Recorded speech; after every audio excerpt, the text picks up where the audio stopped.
আসসালামু আলাইকুম প্রিয় শিক্ষার্থী বন্ধুরা। তো আমরা যে সাজেশন দিতেছিলাম যে এই যে বাংলা ভাষা ও সাহিত্য, বাংলাদেশ বিষয়াবলী, আন্তর্জাতিক বিষয়াবলী, বিজ্ঞান ও কম্পিউটার। তো প্রাইমারিতে মোটামুটি এই ছোট একটা বই থেকে 40 মার্কের প্রশ্ন আসবে। তো আমাদের যে জব ডাইজেস্ট বইটা সাজেশন ভিত্তিক এই বইটা। তো আমরা আন্তর্জাতিক বিষয়াবলী থেকে শুরু করেছিলাম। তো আন্তর্জাতিক বিষয়াবলী আজকে 2 নম্বর ভিডিও দিব। যে আন্তর্জাতিক বিষয়াবলীতে আমরা জানি যে এই বইয়ের প্রথমে আন্তর্জাতিক বিষয়াবলী নিয়ে মানে একদম বিস্তারিত আলোচনা করা হয়েছে।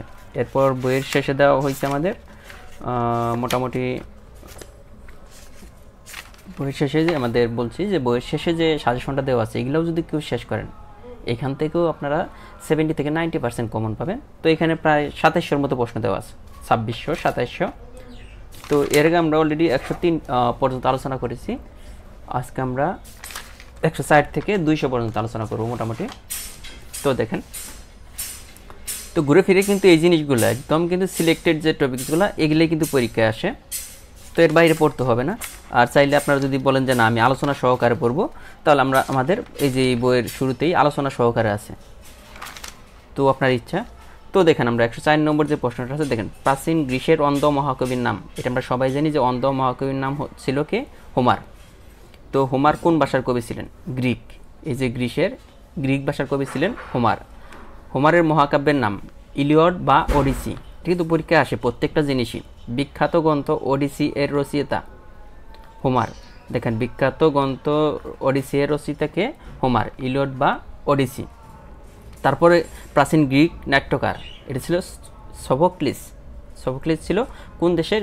গ্রিস বা গ্রিটের নাট্যকার। এই যে সোফোক্লিস কোন দেশের নাট্যকার? এই যে গ্রিস। মানে এই সিস্টেমে পড়লে আপনার কী হবে যে যে জায়গায় থেকে প্রশ্ন হয় এখানে কিন্তু আমাদের বইয়ের মধ্যে বিগত 25 বছরের চাকরির পরীক্ষার সকল প্রশ্ন একসাথে দেওয়া আছে। এগুলো সাজিয়ে মানে একসাথে সাজিয়ে এটা পড়লে পরে আপনার আলাদাভাবে জব সলিউশন বা অন্য কোনো কিছু পড়ার দরকার নেই। আপনি এই প্রশ্নগুলো সমাধান করে যে কোনো বই ধরেন, দেখবেন যে আপনি সব পারেন। আর প্রাইমারির জন্য যেহেতু প্রাইমারি সহ নিবন্ধন দ্বিতীয় তৃতীয় শ্রেণী জবে যে প্রশ্নগুলো হয় মোস্ট ইম্পর্টেন্ট যে প্রশ্নগুলো সেগুলোই আসে। তো এর জন্য আমাদের বইটি এমনভাবে সাজানো হয়েছে দ্বিতীয় তৃতীয় শ্রেণী জবে ইনশাল্লাহ সর্বোচ্চ পরিমাণ কমন পাবেন ছোটো এই বইগুলো থেকে।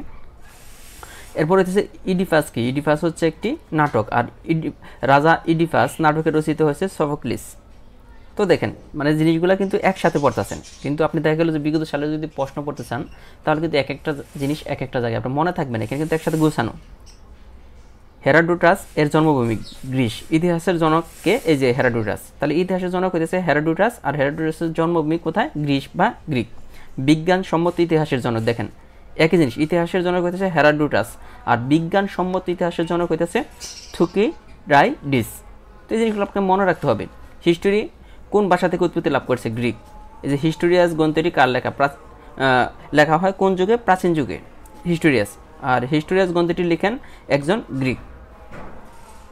তো সেম জিনিসগুলো যদি একসাথে পড়ি তাহলে কিন্তু অবশ্যই আমাদের মনে থাকবে। এরপরে কি বলা আছে? হিস্টোরিয়াস গ্রন্থের বিষয়বস্তু গ্রিক পারসিক যুদ্ধ। তো প্রাচীন গ্রিসের চিত্রকর্ম অঙ্কন করা হতো মৃৎপাত্রের গায়ে।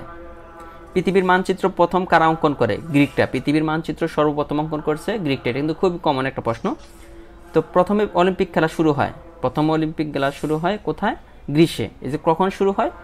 খ্রিস্টপূর্ব 776 অব্দে। দেখেন একই যে প্রশ্নগুলো আসতে পারে টপিক্স থেকে সেমভাবে কিন্তু সাজানো হয়েছে। ইতিহাস বিখ্যাত ট্রয় নগরী কোথায় অবস্থিত? তুরস্কে। দেখেন ট্রয় নগরী কোথায় অবস্থিত? তুরস্কে।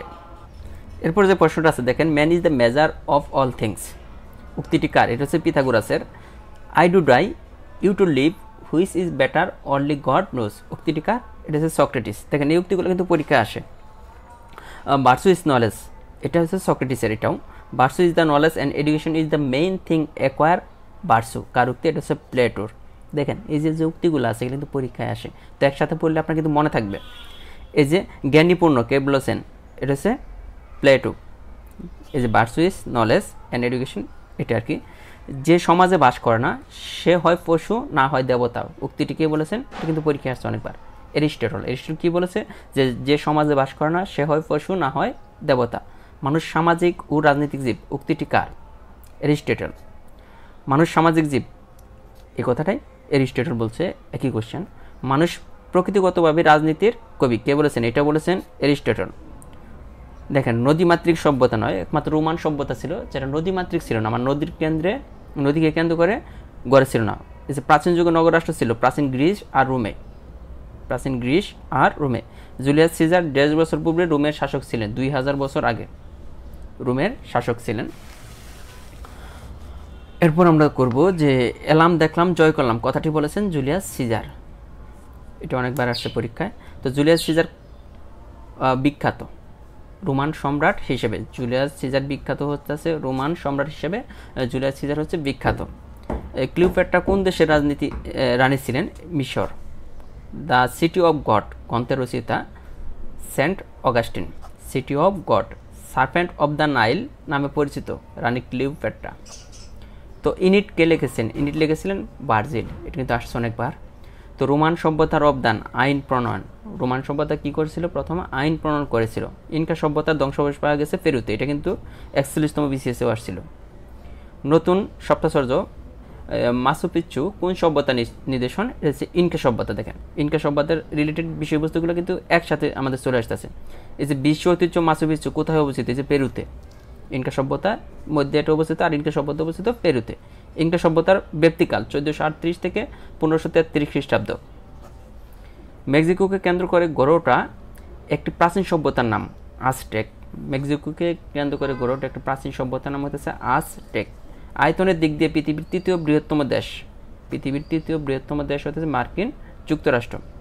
পৃথিবীর ক্ষুদ্রতম দেশ ভ্যাটিকান সিটি। দেখেন পৃথিবীর ক্ষুদ্রতম দেশ ভ্যাটিকান সিটি। আয়তন ও লোক সংখ্যা কোনটি পৃথিবীর ক্ষুদ্রতম দেশ? এটা হচ্ছে ভ্যাটিকান। আয়তনে এশিয়ার বৃহত্তম দেশ কোনটি? এশিয়ার বৃহত্তম দেশ হচ্ছে চীন। আয়তন অনুসারে এশিয়ার সবচেয়ে ছোট দেশ মালদ্বীপ। দেখেন এশিয়ার বৃহত্তম দেশ চীন, ক্ষুদ্রতম দেশ মালদ্বীপ। এবার যদি পড়েন তাহলে কিন্তু মনে থাকবে।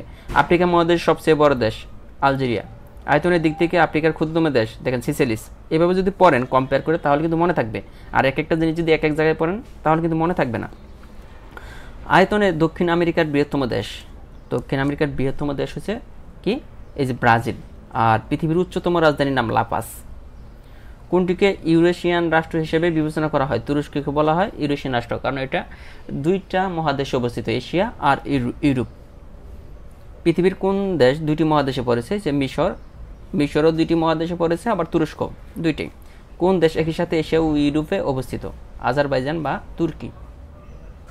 এশিয়া আর ইউরোপ, আজারবাইজান বা তুর্কি, আর অথবা তুরস্ক আমরা বলতে পারি। তুরস্কও কিন্তু দুইটা মহাদেশে পড়েছে। বিশ্বের কোন নগরীটি দুটি মহাদেশে অবস্থিত? এই যে ইস্তাম্বুল, তুরস্কের রাজধানী ইস্তাম্বুল, তুরস্কের একটা শহর আর কি, এটা দুইটি মহাদেশে পড়েছে। ইস্তাম্বুল শহরটি কোন দুইটি মহাদেশ জুড়ে অবস্থিত? Asia, Europe. গ্রিনল্যান্ড কোন মহাদেশে অবস্থিত? উত্তর আমেরিকা। গ্রিনল্যান্ড কোন মহাদেশে অবস্থিত? উত্তর আমেরিকা। এশিয়া মহাদেশে দেশের সংখ্যা কয়টি? দেখেন 44টি। এশিয়া ও ইউরোপকে বিভক্তকারী পর্বতমালা উরাল পর্বতমালা। এশিয়া আর ইউরোপকে বিভক্ত করছে কোন পর্বতমালা? উরাল পর্বতমালা। এটাও কিন্তু 41তম বিসিএস আসছিল। এশিয়ার সর্বোত্তরের বিন্দু সেলিউস্কিনের অগ্রভাগ। এগুলো আসে। ভারতের স্বাধীনতা দিবস 1947 সালের 15ই আগস্ট। আর ভারত কবে প্রজাতন্ত্রে পরিণত হয়? এটা অনেকবার আসছে, 26শে জানুয়ারি 1950।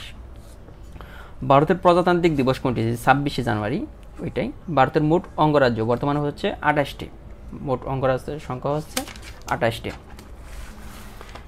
এরপর হচ্ছে আমাদের দেখেন যে আমরা কিন্তু প্রত্যেকটা জিনিস কিন্তু জব ডাইজেস্ট বই থেকে আলোচনা করতেছি। তো আমাদের যারা প্রাইমারি পরীক্ষা দিবেন বা অন্য চাকরির পরীক্ষা দিবেন তারা কিন্তু ঘুরে ফিরে এখান থেকেই কিন্তু কমন পাবেন। এই জন্য বলছি যে আমাদের ছোটো এই ডাইজেস্ট বইটা আপনি যে বই পড়ে থাকেন এই বইটা একবার হাতে নিয়ে দেখবেন, তাহলে বুঝবেন যে 5টা সাবজেক্ট মিলে ছোটো একটা বই, যে বইটা মোটামুটি সারা বাংলাদেশে পাওয়া যায়। আমাদের মোট সব মিলিয়ে 3টা বই মিলে এক সেট।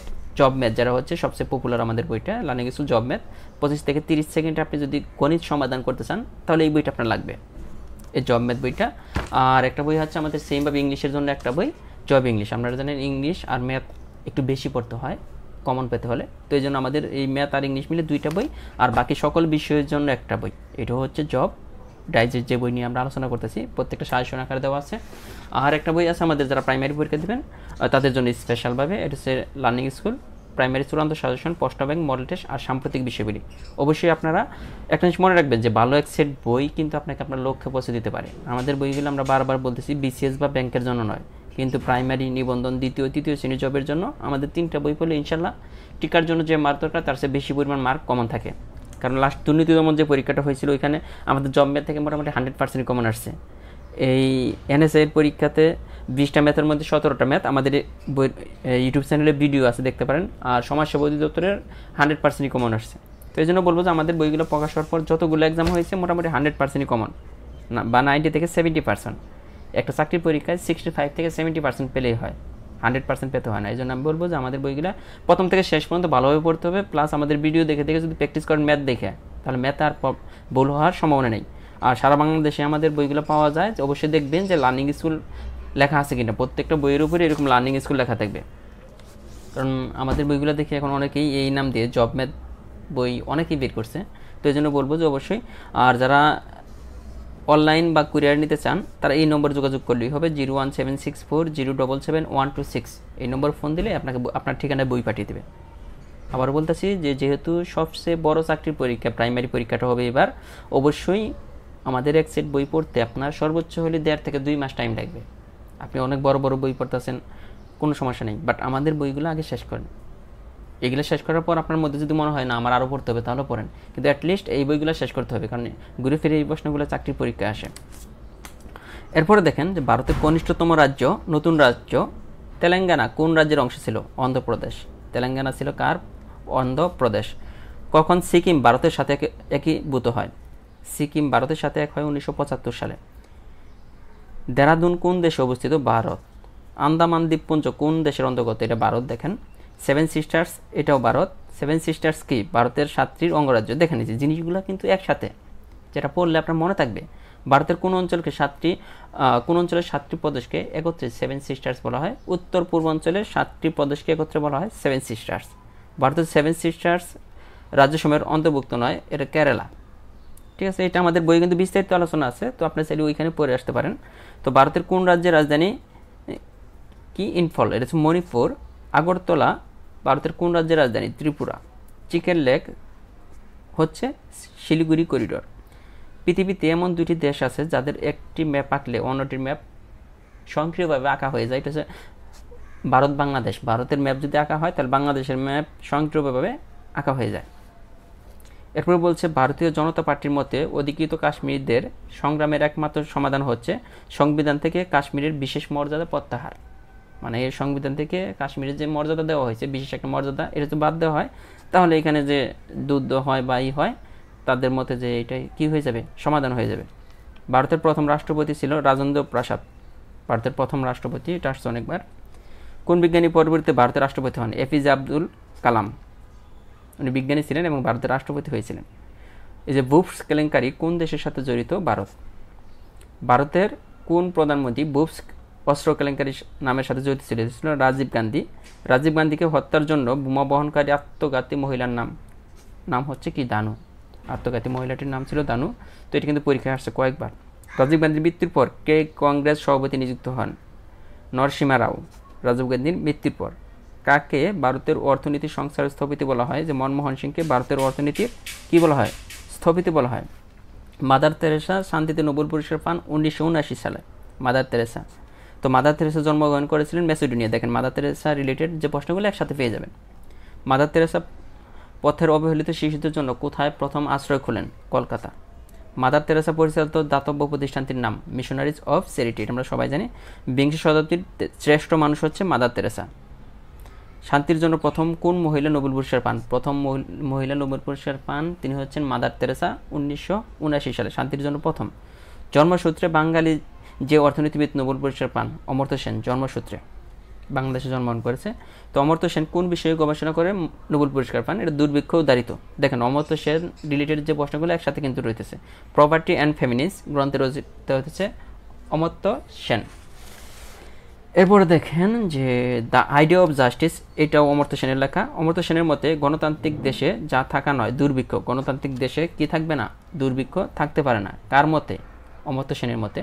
অধ্যাপক অমর্ত্য সেন অর্থনীতির নোবেল পুরস্কার পান 1998 সালে। তো কোন ক্ষেত্রে অবদানের জন্য অমর্ত্য সেনকে নোবেল পুরস্কার দেওয়া হয়? এটা কল্যাণ অর্থনীতির জন্য অমর্ত্য সেনকে কি দেওয়া হয়? নোবেল পুরস্কার। তো আজকের মতো আমরা এই পর্যন্তই। আর আবারও বলতেছি, যারা যেহেতু প্রাইমারিতে এবার প্রায় 40,000 নিয়োগ দিবে, প্রিলিতে টিকাবে প্রায় 1 লাখের উপরে, 1,20,000 মতো। অবশ্যই বলবো যেহেতু হাতে এখনও টাইম আছে, কারণ যেহেতু দেশের যে অবস্থা, একটা পরীক্ষা কখন হয় বলা যাচ্ছে না, স্কুল কলেজ খুলবে কি খুলবে না এবারও এটাও বলা যাচ্ছে না। অনেকে জানতে চাইছিলেন যে পরীক্ষা কখন হবে। আমার মনে হচ্ছে না যে ঈদের পরে, আমরা বলেছিলাম জুন অথবা জুলাই হতে পারে, এটা সম্ভব না, এটাও সম্ভব না। আমার মনে হচ্ছে যে ঈদুল আজহার পরে যাবে। তো অবশ্যই আমাদের বইগুলো একবার হলেও হাতে নিয়ে দেখবেন, আপনি যে বইই পড়েন। তো ধন্যবাদ সবাইকে, ভালো থাকবেন, আল্লাহ হাফেজ।